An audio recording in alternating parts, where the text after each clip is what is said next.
On September 2 to 4, 2009, 30 women leaders from different parts of Mindanao gathered to craft the Mindanao Women's Framework for Civilian Protection. The framework calls for the resumption of talks, a bilateral and functioning ceasefire agreement, and the participation of women in the peacekeeping mechanism. They only call for a 70% women participation, but a year later, on October 4, 2010, 30 women took oath to perform their duties and responsibilities as part of the civilian protection component of the International Monitoring Team. In her speech, Secretary Ging Dallas said, "Today, our civil society counterpart is launching an all-women peacekeeping force, most likely the first we ever had in our history of waging peace in the country. I have always been optimistic that gradually and one day, we would live to see ourselves go beyond the rhetoric and witness women really move to the front and center of the peace process." The event was truly remarkable as it gives the women space to fully participate not only in the peace-building mechanism, but also in the peacekeeping initiatives.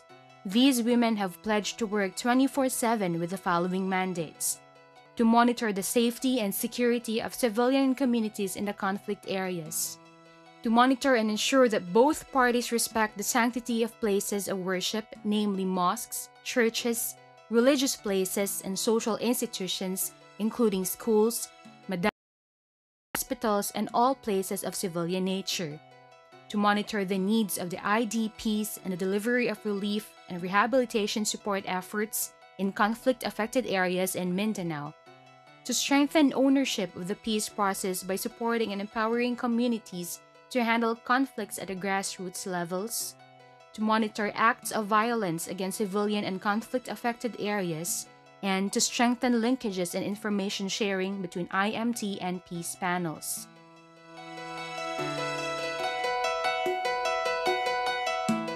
Seven months after its formal launch, the CPC-MPC All-Women Contingent has already put up protection sites in the province of Alyasan in North Cotabato, Kaasuagan in Lanao del Norte, and Alabel in Sarangani Province.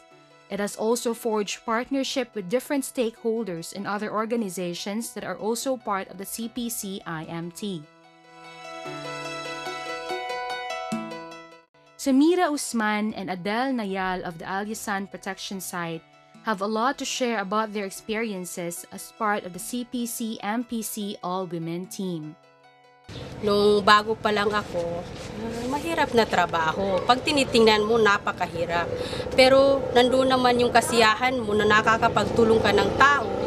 Nakikita mo yung kasiyahan sa isang community kung namomonitor mo yung kalagayan nila sa kalusugan, pangangailangan, at saka sa kanilang seguridad. I feel elated and empowered because this is a rare opportunity, and also recognizing the significant role of women, especially in the peace-building process. Also, I am happy because I too was a victim and also an ID for many years up to now. And I think this will make the people more confident and secured with our work to protect them. Nakikita namin ang paghihirap ng tao sa community is ang pinaka-vulnerable, yung kababaihan at kabataan. Sa ngayon, nakikita namin na malaki yung papel namin. Kung kaya ng mga lalaki, kaya rin ng mga kababaihan.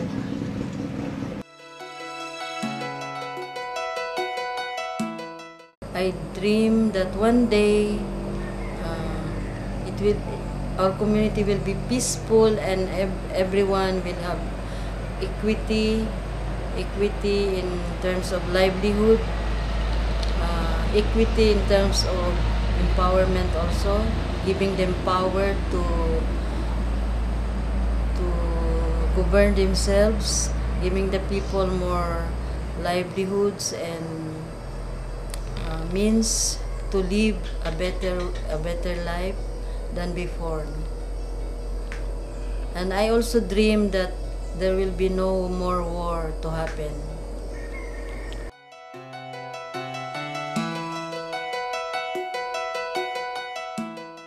maging recommendation ko lang nito is tuloy-tuloy ang usaping pangkapayapaan at tuloy-tuloy din yung pag-empower sa mga kababaihan tungkol sa peace building, peacekeeping o usaping pangkapayapaan. Truly a victory for every woman, the CPC-MPC All-Women Team has drawn out overwhelming support not only from women but from all its partners from all over the world and the communities they work with.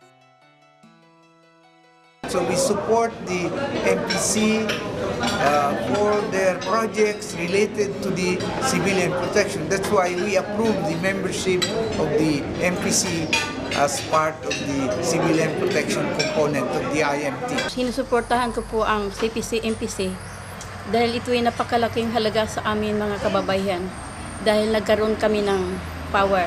Itong CPC, women contingents ng MPC na kung saan lahat po sila ay binubuo ng mga kababaihan at ito po ay unique at hindi po natin ito makikita sa ibang parte ng mundo. Kaya kami sa Bangsamoro Center for Justice, kami ay sumusuporta sa civilian component, all-women contingents ng Mindanao People Caucus na nandiyan po sa International Monitoring Team.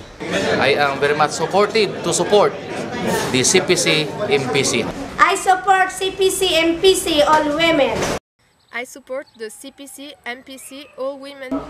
I support the CPC. I salute the Mindanao People's Caucus of creating this women exclusive as a contingent to the civilian protection component of the IMT because there is charisma in a woman. The woman has this what we call tender loving care. The power of the women. Keep it up, MPC. Sa aking mga kapatid na Warriors for Peace, mga kababaihan sa civilian protection component, I support you all the way. Kudos at mabuhay. I support the civilian protection component Mindanao's People Caucus Women's Contingent. I think the important thing about the Mindanao People's Caucus is, of course, the 30 women who are going to gather the data that we will use to support the peace process. I think the women, because they are local and because they are women, they understand the context on the ground in the areas that they're working, and I think that is invaluable. Congratulations sa MPC, CPC. May tagmudaghan pa mo. May daghan matakdan sa inyong binuhat para sa mga tao. O may tagdaghan mo doon sa inyo para ma-report sa mga violations. And mayroon tama address na ito ang mga dili maayo na nakita ko sa inyo. So I express my support for MPC, CPC. Naniniwala ko na ang all-women's contingent na MPC ang magpapatunay na kaya ng mga babae. At dahil dito, hindi yung mapuprove natin sa sarili natin ng mahalagang contribution natin sa peace process. I support the CPC-MPC as a component of the IMT. We support the MPC All-Women Contingent to the CPC of the IMT. The all-women contingent, the component of the peace process, is stationed here in Aliusan, and we are supporting because this is our quest here after the many wars and conflict that had erupted here in our municipality. It is now time that we work together, supporting each other for our quest to have a peaceful and livable Mindanao. So we support the MPC and the all-women contingent station here in the municipality of Aliusan. I support CPC, MPC Women Contingent. In behalf of Balay Mindanao Foundation Incorporated, specifically our Balay Aliusan team, we are committing our full support to the promotion of women empowerment in the municipality of Aliusan. And we are also happy to be partnering the Mindanao People's Caucus in this kind of endeavor. Salamat kaayo. I support the CPC-MPC All-Women Contingent. On behalf of the Joan B. Kroc Institute for Peace and Justice and the Women Peacemakers Program, and on behalf of Women Peacemakers Worldwide, we support CPC All Women's Unit. Thank you. Now, as the head of mission of the International Monitoring Team, and in conjunction with the launching of the all-women MPC Peacemakers, congratulations for having gone this far. And I trust with the natural characteristics of women who have the passions, the focus to do their job, I'm sure that we are in fact in an exciting and defining moment to make a difference in the peace process. And I trust that the MPC, under the civil protection component of the IMT, will do its job in its best possible way to make it possible and contribute towards the overall peace process. So to MPC and all women peacemakers, well done, congratulations, and continue your noble effort. We support CPC MPC!